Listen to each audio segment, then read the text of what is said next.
Oh, hello. Hello. Hi. How are you? Hi, I'm good, thanks. How are you? I'm very well, thank you. I've just gotten a new work laptop and I'm making myself use it, but I'm not really sure how it all works. So that's why I'm like, is the camera on? Is the microphone on? Oh, Yeah. I mean, I can see you well, and it says it's recording already. So yeah, like that was happened in a meeting yesterday, and I was like, all day, I was like, have to record, and then logged in, and I was like, already recording, and I was like, did I manifest that? Like, what it is going on? it says for me that like the organizer, which I think is you, has put this in their settings for like that if the meeting starts, it's recording automatically. So I was like, oh, I'm not questioning it, but if anyone ever objects to being recorded, it's like no choice. be like, wrong meeting for you. I mean, you can delete the recording, and also you can edit the recording as well. You can cut out parts and stuff. That is so hard. I was about to say that if the doorbell rings or anything, that's gonna end up staying in the recording Okay. because trying to edit on YouTube, it takes like 4 hours to save. It'll be like, Oh, but do you have access to I think for me it's like what is it called? It's not Media Hopper. It's something from the university. So if you open the recording, there's like a button that you can click and that says like, oh, edit here. And that's super easy. Like you literally just like cut out this part, done. And then okay, I will try that yeah. because I'm gonna have to edit all this out now because it's Yeah, recording. it's like um you also because you will you will have a normally little I just video. upload it to YouTube and then try and edit in there. And Oh, okay. like when you try and then save it, it'll be like buffering Oh, yeah. and it is so slow. Yeah. But that might be because of my Wi-Fi connection or something through the VPN. I have no idea how it works. I'm just I like, okay. I mean, let me know because I'm not sure. I think everyone has access. I think you should have access to it. But if you have difficulties accessing it and it's something that you get through another access, Yeah, well, yeah, the I uni can. guy, because I had to go get my laptop on Monday, and he said, like, if I need, like, any special privileges, like, if there's something that's not on my laptop that I need, he Okay. showed me how to request it. Okay, I was like, perfect. ooh, That's good. cool. Yeah, Yeah. that's exciting. So before we begin, Yeah. did you have a chance to look at the questions? Anything you're not sure about, or? No, I think it's all straightforward. I mean, not all of them apply as much to this study because Yeah. it's quite specific, but I think you can still talk about it. Yeah, So they're yeah. they're just a kind of the rough format. Yeah. So we'll just dive right in.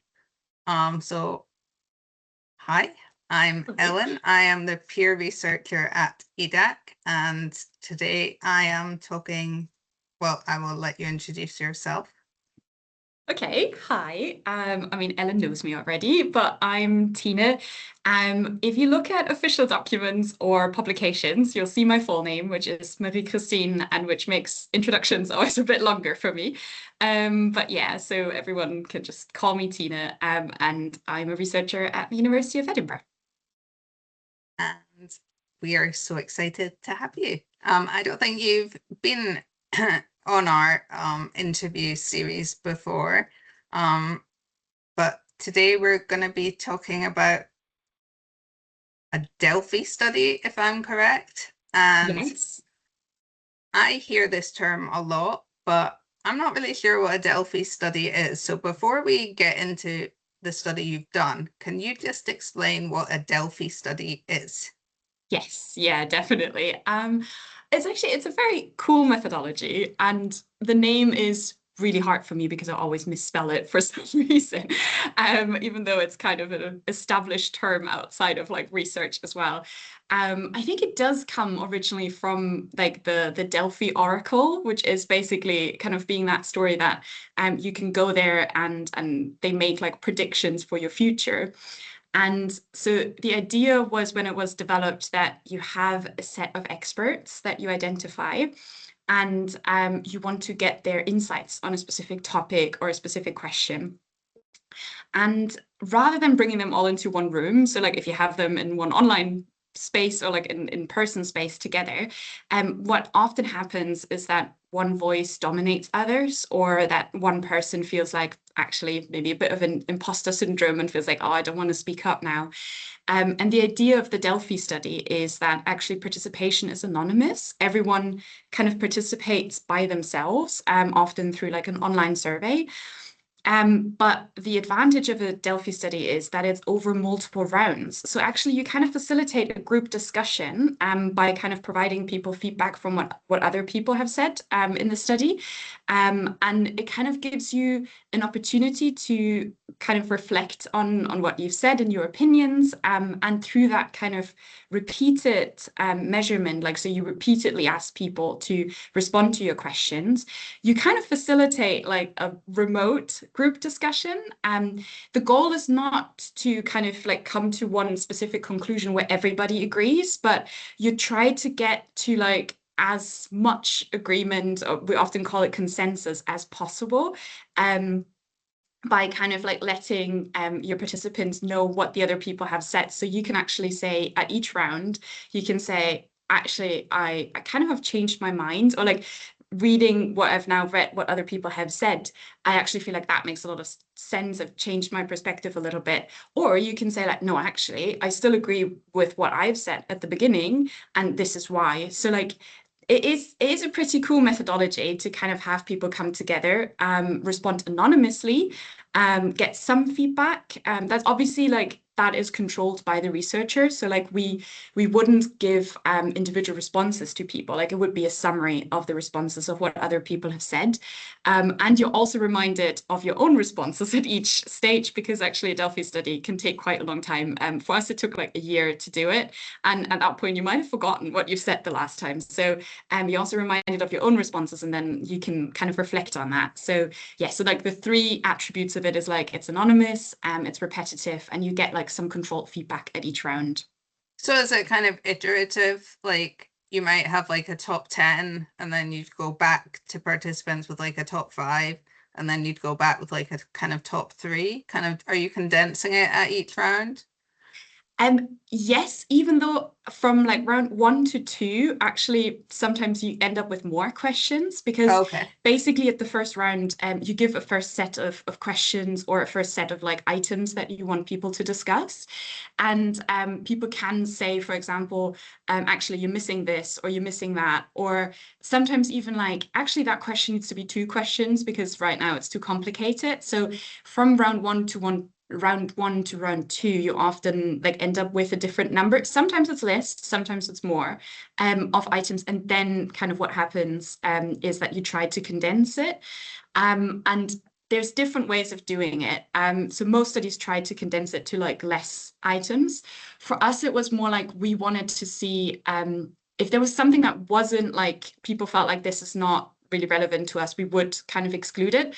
But we were also really interested in kind of the ones where like people didn't really agree on. So we kept them in because we felt like it was really interesting to look at this. So there's some flexibility there as well. Yeah. Okay, that's helpful to just have a kind of overview of what the methodology is. Yeah.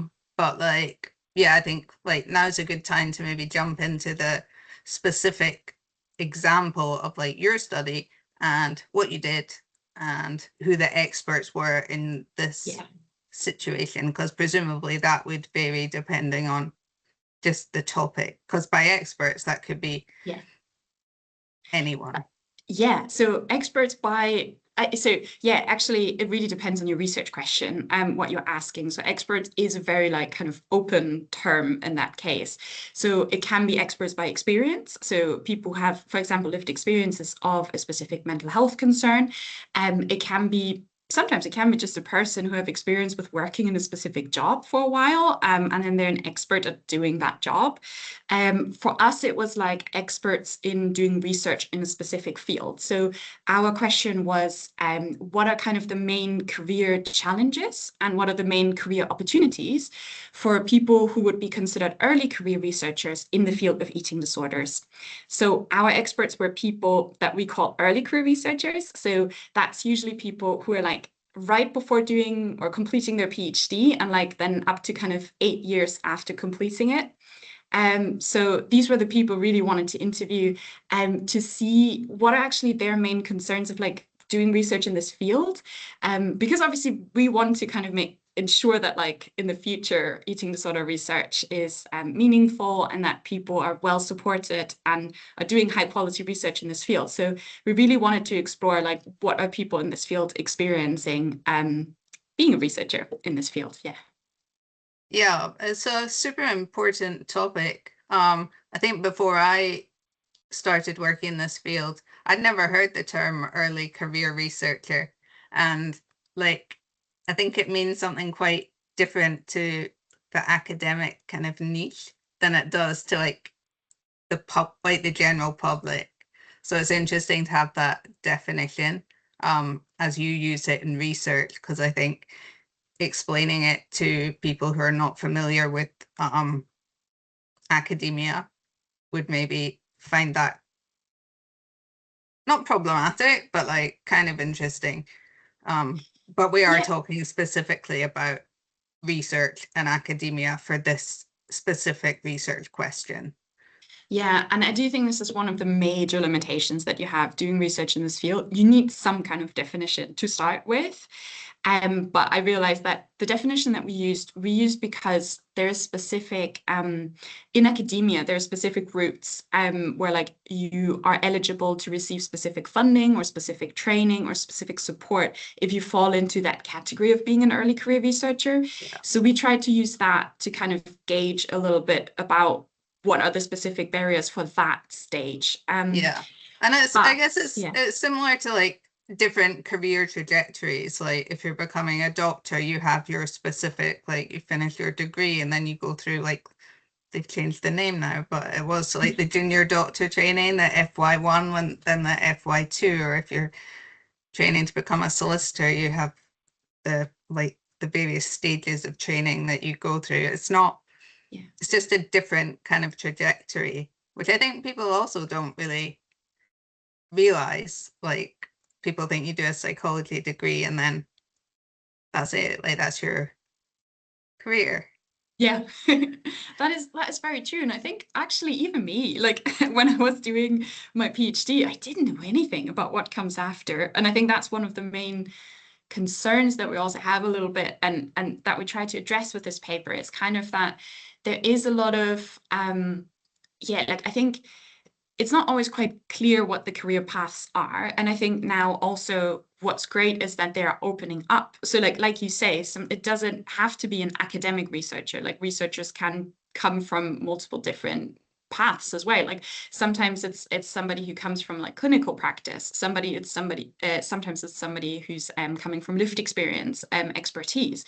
And I think that's really, really important that like we have the different definitions and have now kind of a broader view on what a researcher is. I think like for this study, what's important to say is that we really wanted to think about systemic issues that currently exist within that academic field. So I think that's probably really important to acknowledge that there will be other challenges if you look at other groups of researchers. Yeah. It would be super interesting to do a similar kind of parallel Delphi study for the barriers and like facilitators, I guess, for peer researchers who don't have the same systemic, not that there's a lot of support there for early career researchers, but we don't have the same pathway necessarily opened up to us. Yeah, that would be very, very interesting. I think that would be really good next step. It would just be a list of barriers, probably. Yeah, but I mean, also we wanted to focus also on the opportunities, and I do think it's really important to focus on both, because I think sometimes what happens is like that we really get caught up in what all the barriers are, and they are there, and like I think it's important to acknowledge them. But I also like what we wanted to do with this study as well was like we also wanted to paint a hopeful picture and like, okay, actually these are the things that we can do, so like that we don't get caught up in just like all the barriers as well. Yeah. So I was just going to come on to that and say, like, what were the big findings of the study? What were the opportunities and the barriers you found? And what were some of the surprising things you found?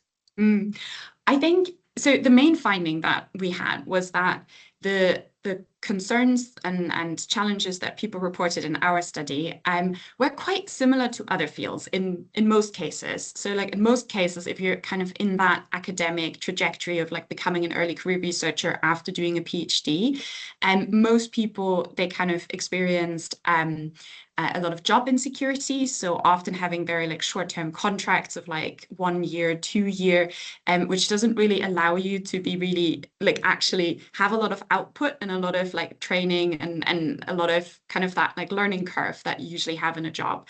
But So that was also, one. sorry to jump in, but like Yeah. also to set up a family and to put down roots and to like build a community outside of work. Yes, yeah. And I think this is the other actually big point that we found as well. Like people feel like they have to make a lot of personal sacrifices. So either like spending less time with their families or friends, but also kind of sometimes having to relocate. So like actually having to move to be able to be in a position like that actually gives you like an Yeah. income.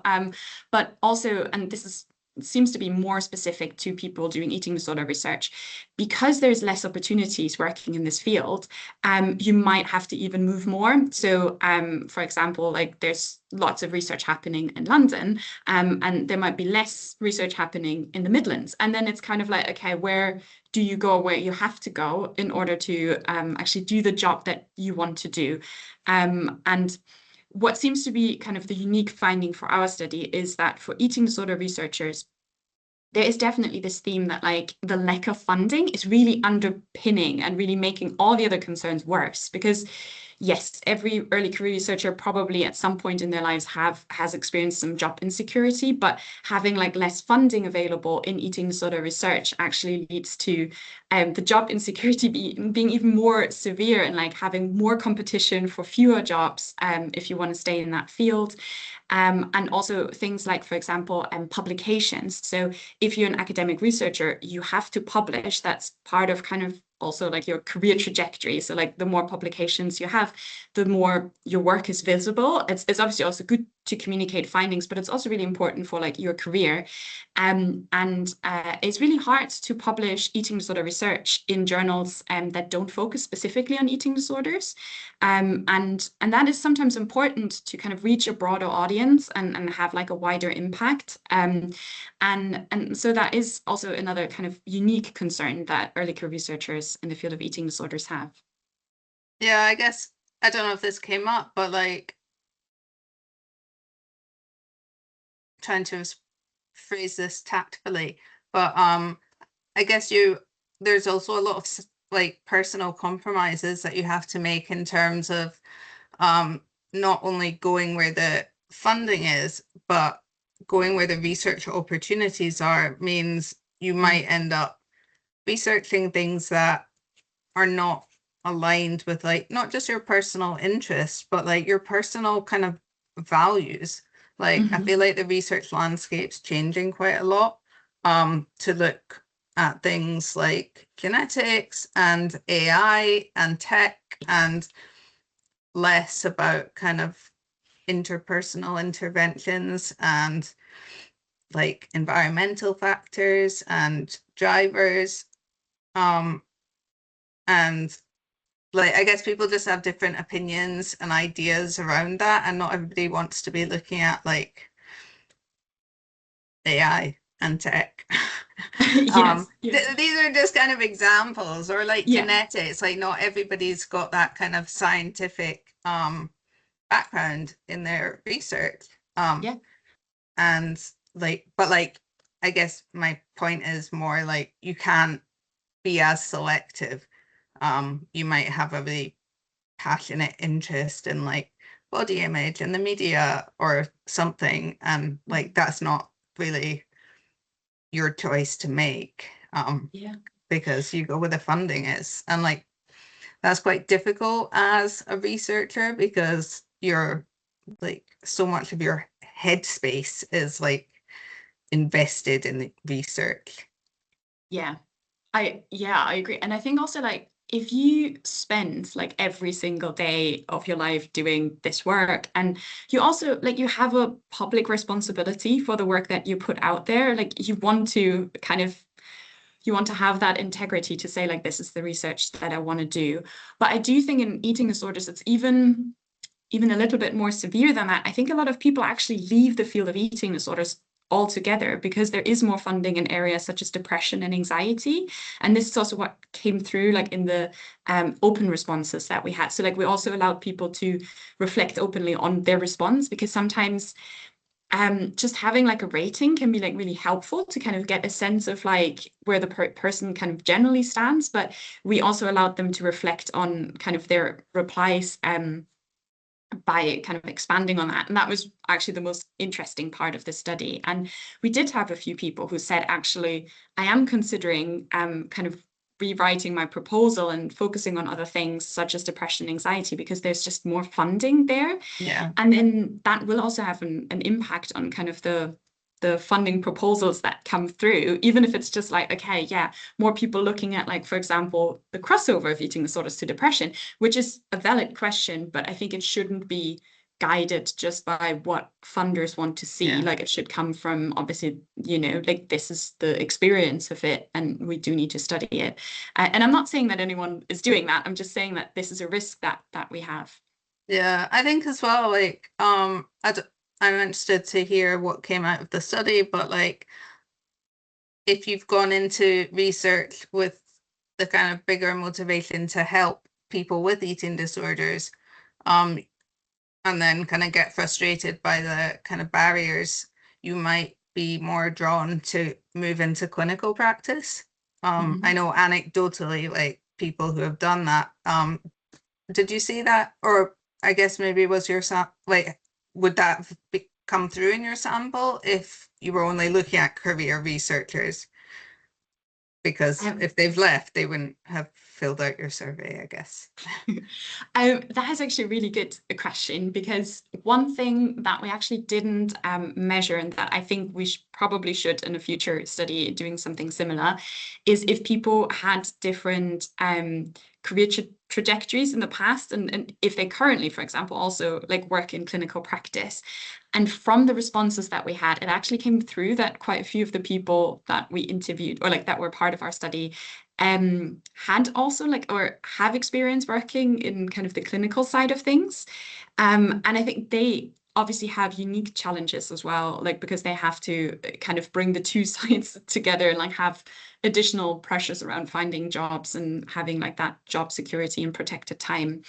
But I don't think we could have or we have captured currently in the study if people like if they actually wanted to move completely out of research. At least nobody has reported it in the open text replies. But that would be something that would be interesting also to consider, especially because yeah, like there is this like completely different route in the UK where like you kind of keep it quite separately, like the research and the clinical side of things.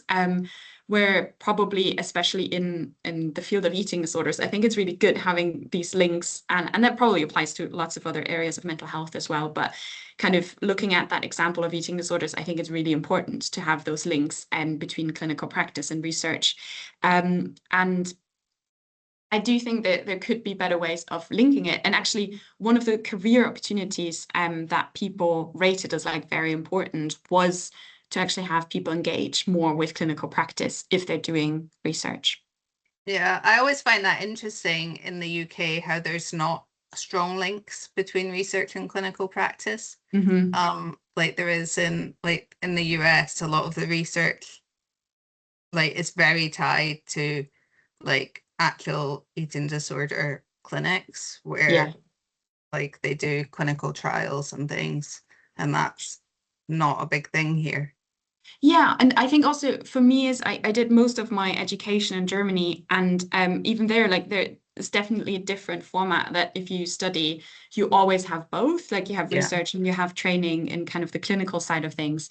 Obviously, like then when you do like the training in Germany, it's called therapist, like kind of training, then you do focus more on like the practical side of things. But many people are doing both, like kind of the research and the clinical side of things, which is a lot harder to do in the UK, in my experience, at least. Yeah. Were there any like big surprises that you found in people's responses? Yes, I think the biggest surprise for me was when we asked about people's mental health and whether or not they felt isolated. We had very little agreement, like, or at least we didn't reach the level of agreement that we set as like the cutoff point for like saying, okay, actually, most people think this is a concern. And I was really surprised by that because previous research has definitely found that being kind of in that environment where there's lots of short-term contracts, lots of pressures and lack of funding, that this will then also definitely have an impact on mental health and kind of feelings of isolation. And I think this is where the open text comments were really, really important because it showed us that it's very individual. So people were like saying that actually, I do think it's a concern, but it's not a concern for me personally because I had a really supportive research group.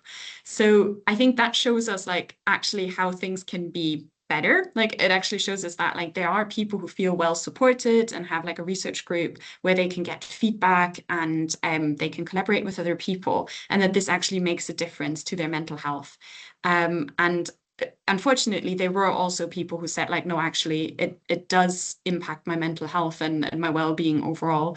And I think this is why it's important in a Delphi study to not just look at, okay, where's the agreement and where's the consensus. And what also like what some people highlighted, and I think that's also really, really important to say, is that we're obviously missing a lot of voices that haven't even made it to that stage of early career researcher. So we would need to actually look at people before that stage to see who actually makes it even to that stage. Because if you don't have the financial means, for example, to rely on like short-term contracts and potentially having like little breaks where you don't have any financial support in between, then you might not even go into that career. So yeah, that's Yeah, or if like a lot of the people I speak to who are working kind of in and around the research space as kind of peer researchers, mhm, the barriers are like there's just so many barriers yeah, um because of having like the lived experience of an eating disorder that is just not actually possible. Like yeah, just one example is like my undergraduate degree, like they don't let you study part-time. mhm, And for me, like I've managed to get it adjusted to part-time, but like that's the only way I've been well enough to sustain studying. yeah, And like that just seems like such a silly like wall to build to stop somebody accessing education. And yeah, I'm like, why would you prevent people from like there's no reason why like I don't know, it just seems so stupid. And yeah, I've heard of other people like who've made it to like master's level and then like there's been a similar kind of silly bureaucratic reason why they wouldn't accommodate a need the student had. And it's like, mhm. why would you make it so difficult for somebody who's obviously like capable to like make it through? Yeah. Yeah, and I think so.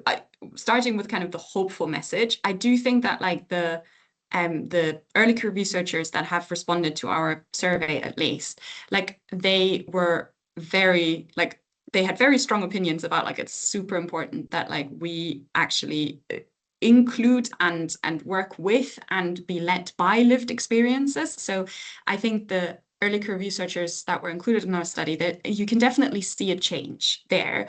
I do think though that like the barriers that are like more systemic and are more like kind of founded in traditions and kind of ways of like doing things the way that they have always been done.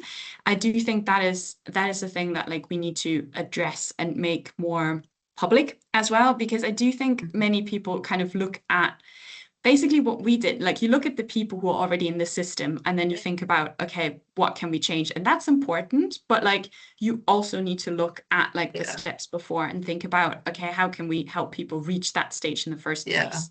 Yeah, this wasn't like a kind of plea for peer researchers. It was more just like there are so many obstacles to making it to like the early career researcher stage that have nothing to do with the talent or the capability of the actual candidates. And also that like what you said about people's mental health at early career researcher stage depends so much on the support they have once they're at that stage.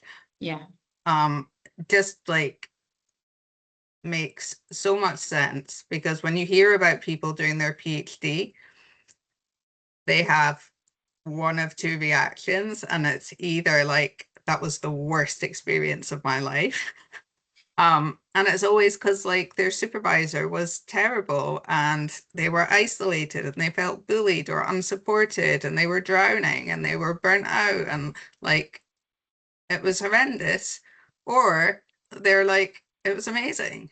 I had a few years to just enjoy what I was learning and like met some amazing people and kind of had a good time. Like, and it's so kind of black and white, and it really just seems to be like who you're surrounded by. Yeah, and I do think it makes a huge difference also if you have like a mentor figure in your life. And that doesn't necessarily have to be like a senior academic, but like it does help, obviously, if it's somebody who has more experience and can kind of guide you through that process. And I think it's completely right to say that a lot of like your success like in that academic world, it kind of depends on the support that you're receiving and how well integrated you are. And I think bringing it back to specifically eating disorders, I think there's also kind of an imbalance in like where most of the research is happening and where like most of the research centers are that like are able to support their people really well.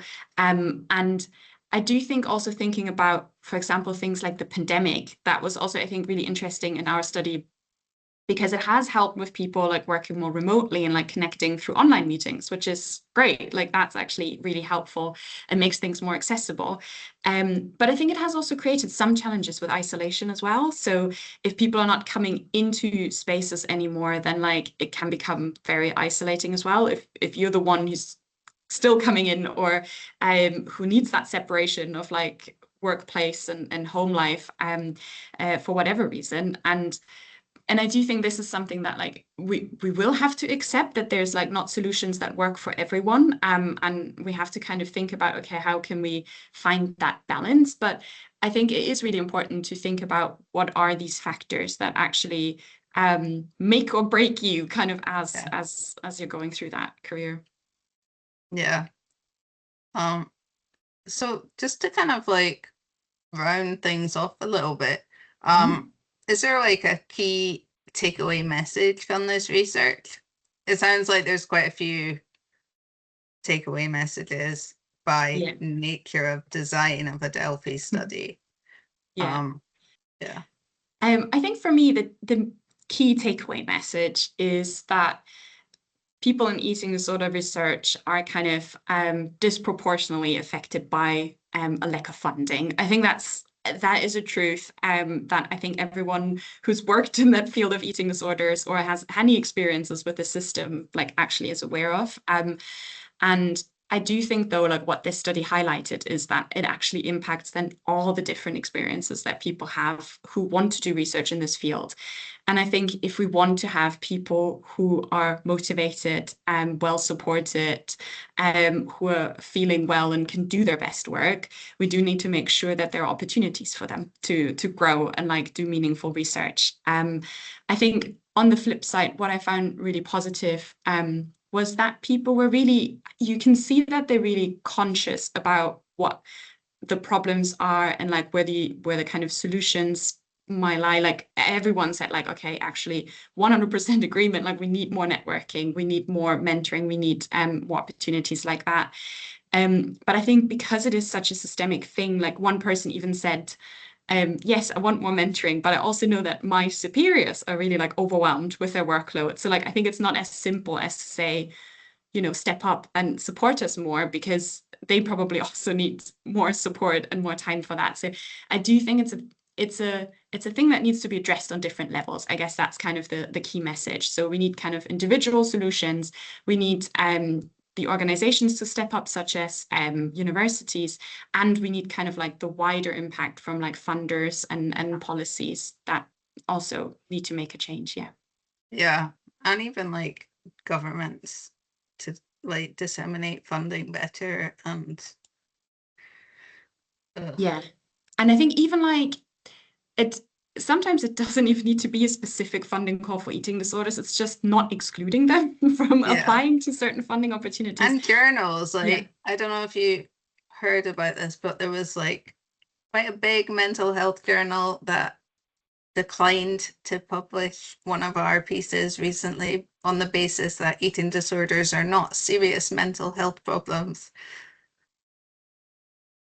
And yeah, and I think that is also something I think it's maybe hard to understand for people sometimes if you haven't been going through that process. But so when it comes to publications, there's something called an impact factor, which is a bit of an arbitrary number, but it does show you a little bit about like how far-reaching the paper is, like so how many people read it and how many people cite that work, and does it kind of lead to other actions. And the thing is that usually like the more broader papers have more impact because like they kind of have input from different areas of, for example, mental health research.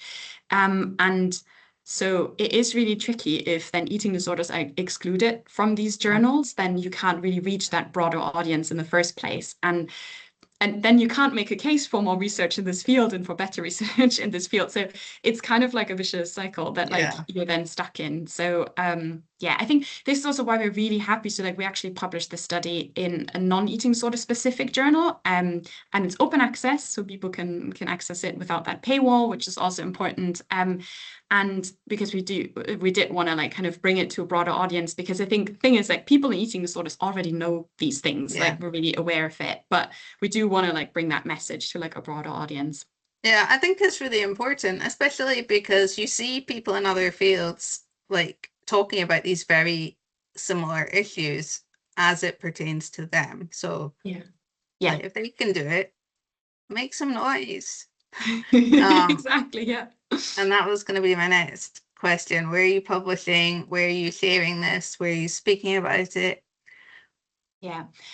So as I said, so we published it in an academic journal called BJ Psych Open, which is like around anything mental health related. So it has a bit of a broader scope, and you can access the publication there. But we're also trying to kind of present on the findings in different groups.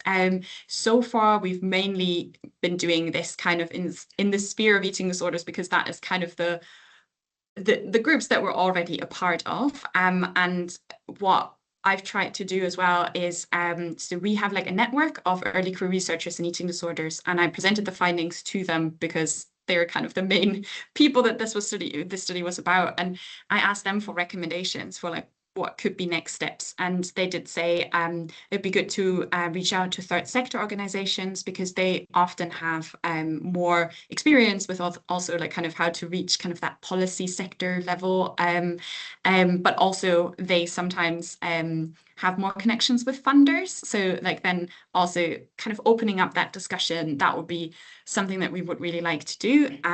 So that's kind of the next step for us. But I think also it will be important to actually present this at conferences and meetings where there's representatives from different fields and people who have a bit more kind of opportunities to make changes and elicit changes. But we'll always help, like we're really grateful for any feedback that people have as well. So if they feel like, okay, there's things that they think is important to do, definitely let us know. Yeah, cool. Well, this will be up on our YouTube and the EDAC website, and we'll put your contact info and link to your study. Yes, So perfect. And thank you. I should also acknowledge, and I should have done this in the beginning, I was only one of many authors, and EDUX, Emmy Nimfly and Michelle Sader have co-led on this research as well. So it wasn't just me, kind of just wanted to say that again. Woo. Go, Emmy and Michelle. Yes. Well, thank you so much, and hopefully you will be back to do another interview soon. Yeah, would love that. Nice to meet you or talk to you again.